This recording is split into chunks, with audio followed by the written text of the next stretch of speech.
Oke, bismillahirrahmanirrahim. Assalamualaikum warahmatullahi wabarakatuh. Selamat Waalaikumsalam. pagi menjelang siang teman-teman semua manajemen informatika semester 2. Di dalam mata kuliah basis data yang di dalamnya berisi tentang bagaimana menjelaskan tentang peranan suatu basis data dalam perusahaan, mengelola bentuk database perusahaan, mengimplementasikan dengan menggunakan software pendukung database, melakukan fungsi SQL dengan berbagai fungsinya. Kemudian ada keterampilan khususnya menjelaskan tentang peranan suatu basis data dalam perusahaan, mengelola bentuk database perusahaan, mengimplementasikan dengan menggunakan software pendukung database atau CBase, melakukan fungsi SQL dengan berbagai fungsinya, mampu menjelaskan konsep yang terdapat dalam basis data, menjelaskan elemen yang berada dalam lingkungan basis data, menjelaskan perintah-perintah SQL. Nah, teman-teman, di dalam mata kuliah basis data ada poin-poin penting dalam melaksanakan perkuliahan ini. Di antaranya adalah poin daripada absensi. Ya, jadi teman-teman harus hadir pada waktu perkuliahan dilaksanakan. Poin daripada absensi perkuliahan ini sebesar 15%. Kemudian poin yang kedua ini adalah kecepatan. Ya, artinya kecepatan bertanya. Teman-teman mempunyai gagasan, ide, atau ada teman-teman yang belum dipahami dalam mata kuliah basis data atau database ini. Nah, nilai dari poin ini adalah 15%. Ya. Nah, kemudian ada tugas. Tugas ini untuk mengevaluasi materi, ya, materi yang sudah disampaikan, dan poin dalam tugas ini adalah 10%. Kemudian ada ujian tengah semester. Ujian tengah semester ini sebesar 25%. Dan terakhir adalah ujian akhir semester.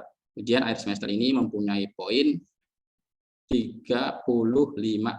Ya, jadi teman-teman untuk bisa memahami dan mempraktekkan basis data ini, teman-teman harus melaksanakan poin-poin tadi yang sudah disebutkan untuk melaksanakan perkuliahan.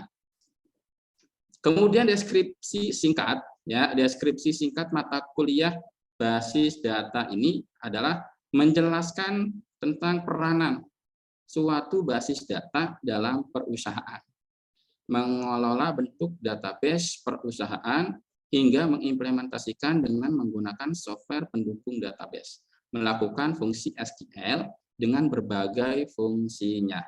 Nah, pustaka yang digunakan, mata kuliah yang kita laksanakan, yang Bapak mampu ini mempunyai daftar pustaka, ya, yang diantaranya adalah Fatansyah tahun 1999, basis data Bandung Informatika, kemudian Haryanto Kristanto tahun 1993, konsep dan perancangan database Yogyakarta di offset, Ekvaden, Alfred, and Jeffrey Ahofer, ya, tahun 1994, modern database management, edisi keempat, The Benjamin atau Coming Pub Company, 5%, Sutanta, edi 93, basis data dalam sistem informasi manajemen Yogyakarta Andi offset.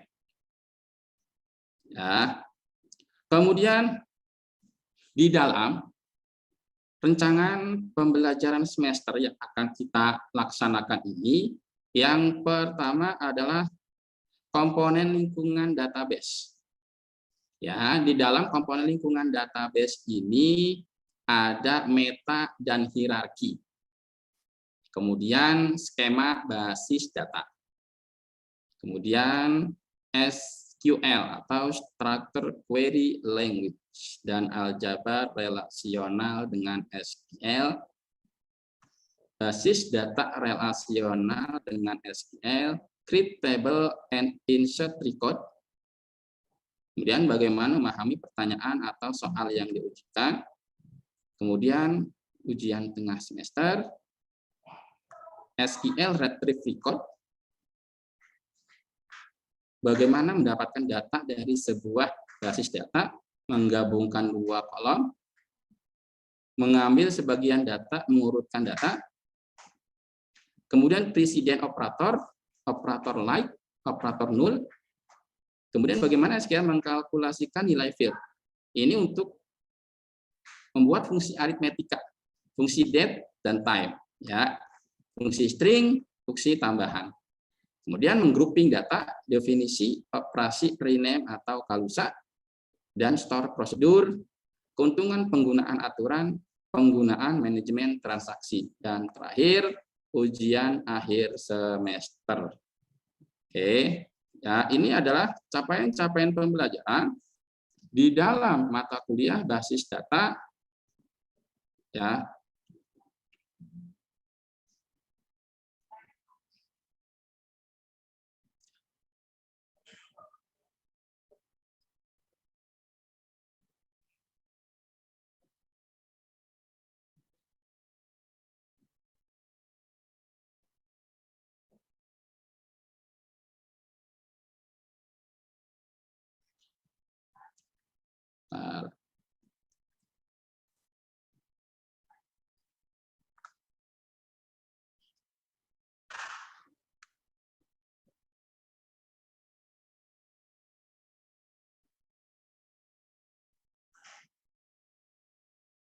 Oke, kita mulai.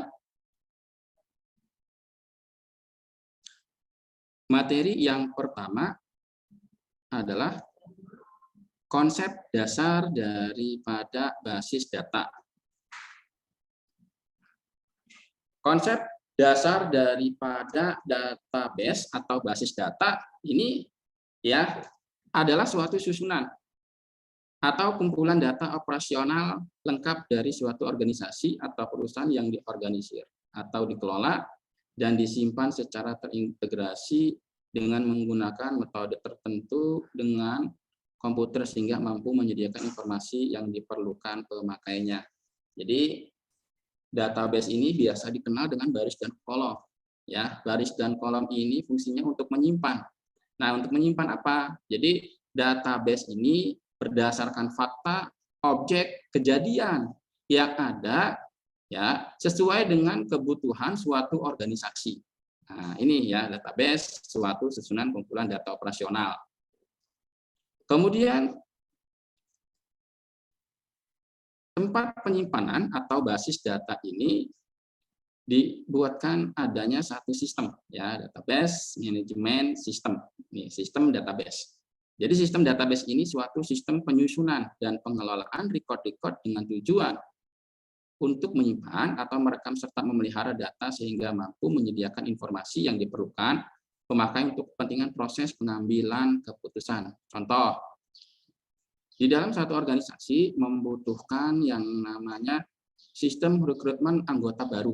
Nah, di dalam anggota baru ini membutuhkan informasi jumlah data anggota, kemudian alamatnya di mana, kemudian statusnya apa, kemudian nomor handphonenya berapa, dan tinggal di mana. Seperti itu. Dan sistem database biasa dikenal dengan untuk identitas, membedakan antara satu data dengan data yang lain, ini dinamakan dengan primary key.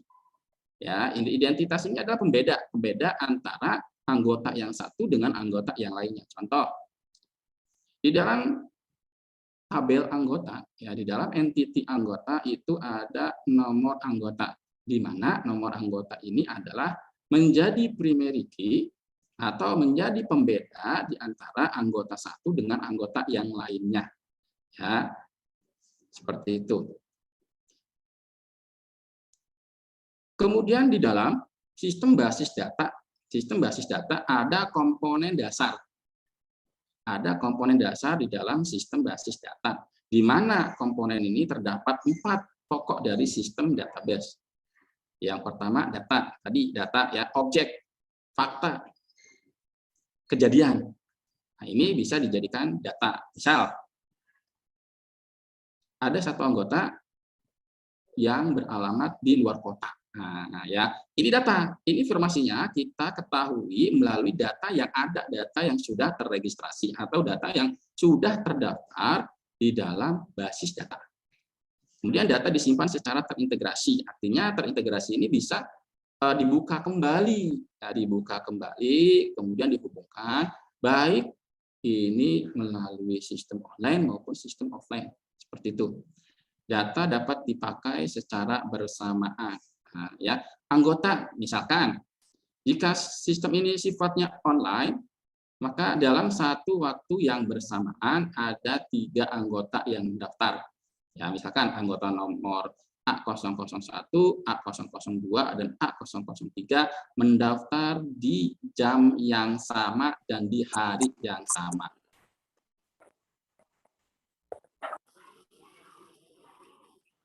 Kemudian komponen selanjutnya adalah hardware atau perangkat keras. Basis data tidak lepas dari apa yang namanya perangkat keras atau hardware. Ya, di mana hardware ini fungsinya untuk menyimpan ya peralatan input, data output, kemudian komunikasi data. Nah, ini yang bisa mengintegrasikan data secara bersamaan. Kemudian ada software ya. Kemudian ada komponen basis data perangkat lunak atau software. Ya, ini adalah perantara antara si user atau si pengguna dengan perangkat keras. Nah, maka dijembatani oleh perangkat lunak atau software. Ya, database management system, program-program aplikasi dan prosedur-prosedur. Kemudian yang keempat, pemakai atau user.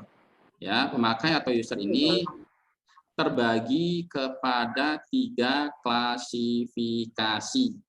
Klasifikasi yang pertama adalah database administrator.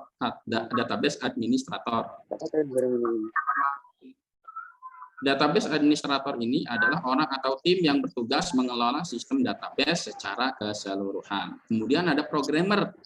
Ya, programmer ini adalah orang atau tim yang membuat program aplikasi yang mengakses database dengan menggunakan bahasa pemrograman. Dan yang terakhir adalah end user, ini kita sebagai pengguna ya, orang yang mengakses database melalui terminal dengan menggunakan query, language atau program aplikasi yang dibuat oleh si programmer. Kemudian data pada database dan hubungannya. Nah, ya, hubungan database dan data pada hubungannya. Nih, ada 3, ya, ada 3 jenis data pada sistem database. Yang pertama, data operasional, ya, dari suatu organisasi berupa database yang disimpan di dalam database. Kemudian data masukan atau input data dari luar sistem yang dimasukkan melalui peralatan input atau keyboard yang dapat merubah data operasional. Contoh, ya, di dalam data operasional ini ada data anggota. Ya, anggota ya, misalkan ada di dalam satu organisasi terdapat 100 anggota yang ada ya, yang terdapat di dalam data operasional. Kemudian ada perubahan di dalam data ya, atau di dalam tabel yang ada di dalam organisasi tersebut. Nah, ini proses masukan data dari luar sistem yang dimasukkan melalui peralatan yang tadinya datanya berjumlah 100 ketika diinput, ketika dimasukkan nah ya melalui peralatan yang ada diantaranya input atau menggunakan keyboard, maka bertambah datanya. Yang tadi 100 menjadi 101. Kemudian tambah lagi 102, 103, 104, dan 105. Dan seterusnya. Dan kemudian data keluaran berupa laporan melalui peralatan output yang sebagai hasil dari dalam sistem yang akses data operasional. Misalkan, ya ketika kita sudah masukkan 105 anggota, kita print. Nah, ya, kita cetak laporannya untuk menyajikan informasi hasil daripada anggota yang ada di dalam suatu organisasi.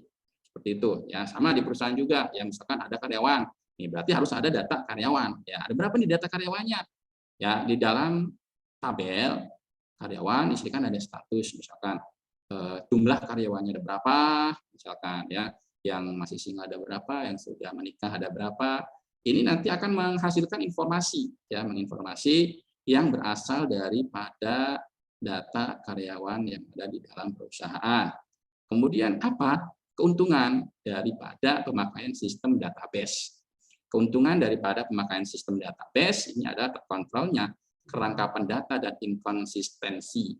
Kemudian terpeliharanya keselarasan data, data dapat dipakai secara bersama-sama kemudian memudahkan penerapan standarisasi. Contoh, misalkan teman-teman ada yang punya perusahaan, misalkan Corina.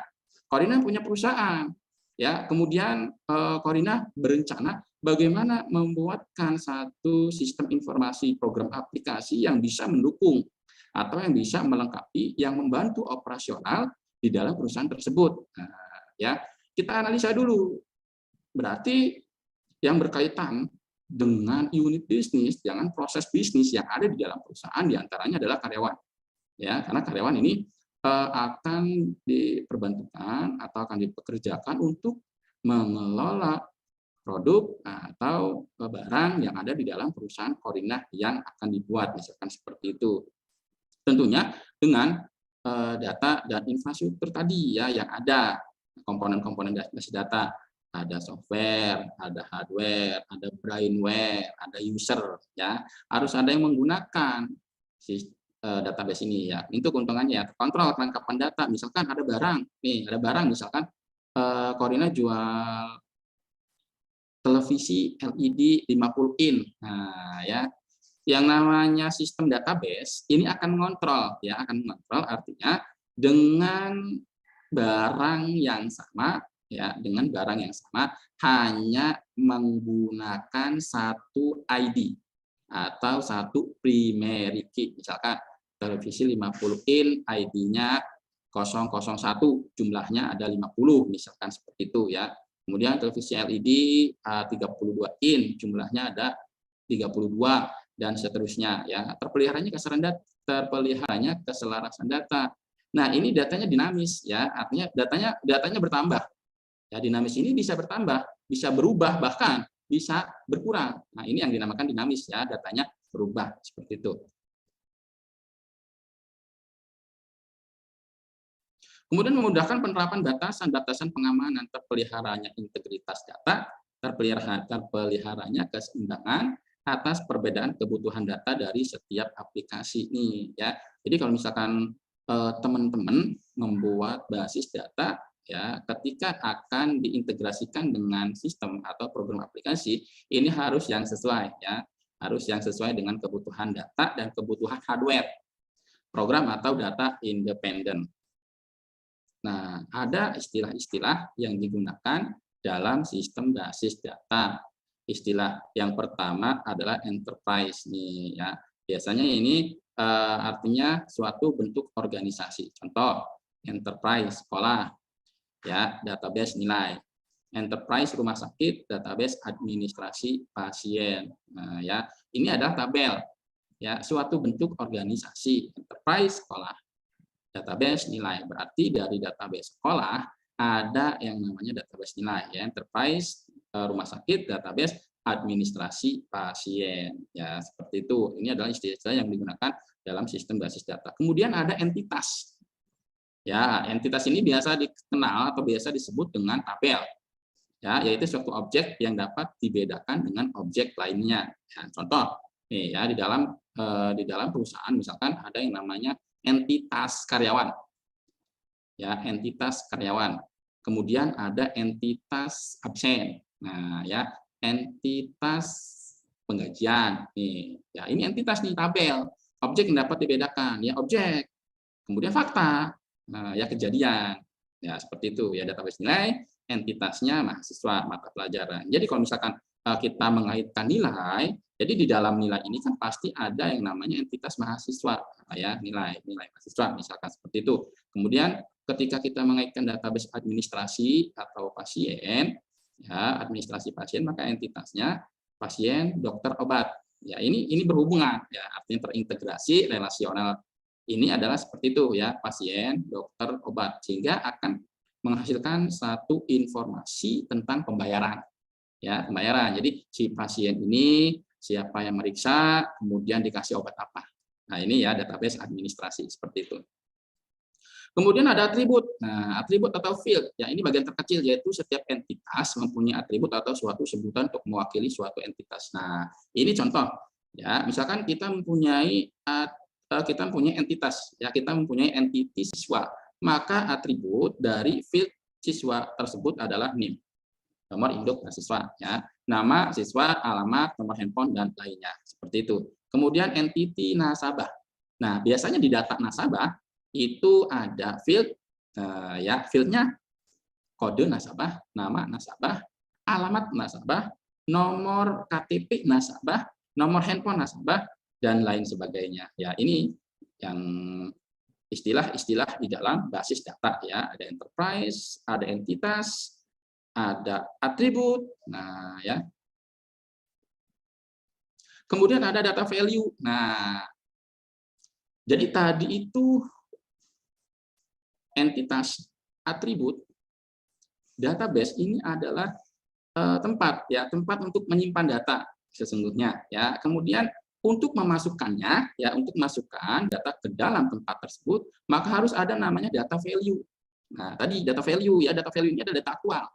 Data aktual atau informasi yang disimpan pada tiap elemen atau atribut. Misalkan tadi, ya, di dalam entitas mahasiswa itu ada atribut NIM, nama, program studi, semester, misalkan seperti itu. NIM-nya berapa? Misalkan NIM-nya 21574010001 atas nama Corina. Ya, program studinya manajemen informatika, semesternya semester 2 misalkan seperti itu. Kemudian NIM tidak bisa, ya, disematkan atau diberikan NIM yang sama kepada mahasiswa yang berbeda, tidak bisa. Ya, karena NIM ini adalah bentuk primary key, pembeda antara data yang satu dengan data yang lainnya. Misalkan 2157401 yang tadi namanya Corina, ini disematkan lagi, diberikan lagi kepada Ulfi. Ini tidak bisa. Ya, berarti nomor selanjutnya 21574010002 atas nama Ulfi Hidayatullah. Nah, ini, ya, data value, ya, data aktual, tidak boleh beda. Contoh atribut karyawan, Sutrisno, Budiman, dan lain. Kemudian record atau tuple. Nah, record, ya, yaitu kumpulan elemen yang saling berkaitan. Ya, record atau tuple ini mulai dari NIM, nama, program studi, semester, ya, status, aktif atau tidak aktif, seperti itu. Artinya menginformasikan tentang suatu entity secara lengkap. Meskipun ada record tuple yang kosong selain primary key. Ya, selain primary key. Misalkan ada status, ya, status misalkan statusnya masih single, misalkan seperti itu, ya. Kemudian ada lagi yang namanya file, ya, file yaitu kumpulan record-record sejenis yang punya panjang elemen sama, atribut yang sama, namun berbeda data value-nya. Nah, ya, ini kumpulan record tadi data-data yang sudah disimpan, data-data yang sudah disimpan di dalam sistem database manajemen. Ya, ini kemudian disimpan yang sejenis, ini yang dinamakan yang file, ya, sama nih. Kunci elemen data yaitu tanda pengenal yang secara unik mengidentifikasikan entitas dari suatu kumpulan entitas. Nah, ini contoh, ya, contoh daripada basis data entitas mahasiswa. Nah, ya, ada NIM, ada nama, ada alamat nih. Elemen kuncinya jelas, ya, NIM, ya, kuncinya jelas, primary key-nya jelas. NIM-nya berbeda, ya. 11102030112, ya, namanya juga berbeda. Kemudian ada alamat, ya, ini yang dimaksud dengan record, ya, record itu datanya, recordnya datanya ada berapa, seperti itu, ya. Kalau kita lihat yang ada di layar ini kan ada 3, ya, recordnya ada 3, jumlah datanya ada 3 nih. Nah, kemudian apa tujuannya daripada perancangan basis data ini atau database? Ya, setiap kita mengerjakan sesuatu pasti mempunyai tujuan, ya, apalagi itu penting, ya, dan memberikan manfaat. Tujuan daripada perancangan database ini adalah untuk memenuhi informasi, ya, berisi kebutuhan-kebutuhan user secara khusus dan aplikasinya, ya. Adanya basis data ini adalah untuk membantu, ya, untuk membantu si perusahaan agar bisa menyelesaikan pekerjaannya, ya, membantu menyelesaikan pekerjaannya.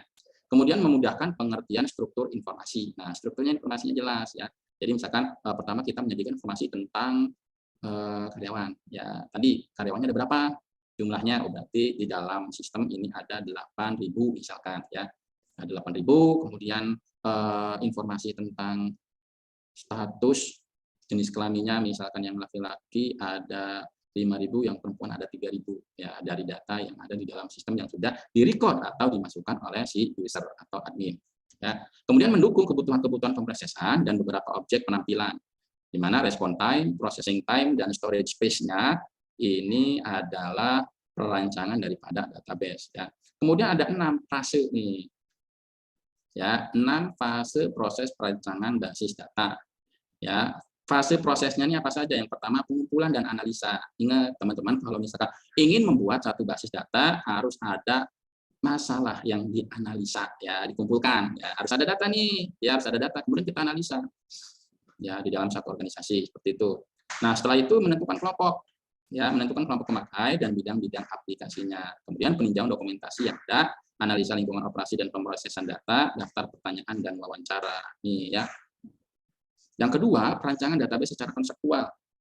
Ya, tadi perancangan database secara konseptual ini ditulis dulu ya, secara tradisional ya. Kita tahu nih, misalkan ada di sini ini ada karyawan, berarti kita tulis tabel karyawan ya, atribut atau fieldnya, misalkan ada nomor induk karyawan, ada nama, ada alamat, ada nomor handphone, ada jenis kelamin dan lainnya. Kemudian perancangan skema konseptual, perancangan transaksi yang akan terjadi dalam database. Nih, data ini akan termasuk ke dalam data dinamis atau data statis. Nah, ya. Kemudian pemilihan database management system. Faktor teknis atau faktor teknik tipe model data hierarki, jaringan atau relasional. Ya. Struktur penyimpanan dan jalur pengaksesan yang didukung sistem manajemen database. Tipe interface dan programmer, tipe bahasa query. Nah, ini yang digunakan untuk mengelola basis data, ya, database management system. Faktor ekonomi dan politik organisasi. Faktor ekonomi ini biaya. Ya, apakah membuat basis data ini membutuhkan biaya yang besar atau tidak? Faktor-faktor ekonominya. Kemudian penyiapan atau pengadaan hardware dan software. Biaya konversi pembuatan database, kemudian biaya personalia dan lain-lain. Kemudian ada faktor organisasi. Nah, ini ada analisa kasus, teman-teman. Ada analisa kasus di dalam perpustakaan smart. Nah, ya, ini ada perpustakaan umum yang anggotanya pelajar, mahasiswa, dan masyarakat yang didirikan oleh Wali Kota Jakarta Barat. Keberadaan perpustakaan berlokasi di Wali Kota yang aplikasi pelayanan masih bersifat tradisional. Nah, ya, prosesnya nih, ini ada kasus ya, perpustakaan smart. Ya, anggotanya ada nih, ya, anggotanya ada, lokasinya ada. Nah, ini pelayanannya masih bersifat tradisional. Nah, berarti kita bisa ketik ya, kita bisa analisa daripada kasus ini ada anggota nih ya, tabel anggota ya, di mana anggotanya bisa pelajar, bisa mahasiswa, dan bisa masyarakat nih ya, anggota yang didirikan oleh Wali Kota Jakarta Barat. Kemudian lokasi nih ya, di lokasinya berada di situ ya, Jakarta Barat. Kemudian pelayanan. Nah, pelayanannya apa? Peminjaman misalkan ya, peminjaman serta pengembalian. Nah, di dalam sistem tersebut ya, di dalam basis data tersebut diatur ya, ada anggota, ada tabel anggota, kemudian ada tabel peminjaman dan ada tabel pengembalian. Seperti itu ya, transaksinya. Di dalam transaksi misalkan yang minjem buku di dalam perpustakaan tersebut, ketika dia lebih ya harinya, misalkan minjamnya 2 hari tapi dia kembalinya ke hari yang keempat, berarti dia kan ada denda. Nah, itu dihitung di dalam basis data ya. Prosesnya, setiap calon anggota yang akan menjadi anggota harus mengisi formulir dengan biaya administrasi 10.000. Nah, ya berarti ini ada tabel registrasi. Nah, ya registrasi ini kan harus ada anggota. Ya, anggota dapat minjam buku maksimal 3. Nah, untuk masa pinjaman selama 1 minggu. Nah, ini maksimal ya. Berarti kalau misalkan lebih dari 1 minggu maka akan didenda. Ya, ini keterlambatan pengembalian dikenakan denda sesuai dengan kondisi denda, di antaranya denda keterlambatan. Nah, ya dikenakan biaya administrasi 500 per hari. Jadi kalau misalkan 30 hari ya tinggal 500 dikali 30 dalam sistem peminjaman buku dalam perpustakaan ya. Kemudian ada denda buku perpustakaan rusak, maka dikenakan biaya revisi buku perpustakaan. Ya, berarti ada biaya denda untuk lebih pengembalian, kemudian ada biaya revisi buku perpustakaan akibat kerusakan yang dilakukan oleh si peminjam, kemudian ada denda buku hilang. Berarti ada 3 ya, ada 3 yang digunakan di dalam sistem. Kemudian perpustakaan smart dapat menerima sumbangan dari donatur, statusnya anggota atau masyarakat luas. Nah, itu. Nah, ya ini buat enterprise dari perpustakaan smart yang ditentukan dari entitas, atribut atau field, value data, record, dan bentuk tabel-tabel dari enterprise-nya. Ini tadi ya, ada anggota, ada tabel anggota, ada tabel peminjaman, ada tabel pengembalian. Ya, ini adalah bentuk gambar dari enterprise perpustakaan yang menghubungkan relasi antar entitas, atribut, value data, record, dan tabel-tabel yang memuaskan. Oke, terima kasih ya. Ya, oke, terima kasih. Assalamualaikum warahmatullahi wabarakatuh. Dah. Waalaikumsalam. Waalaikumsalam warahmatullahi wabarakatuh.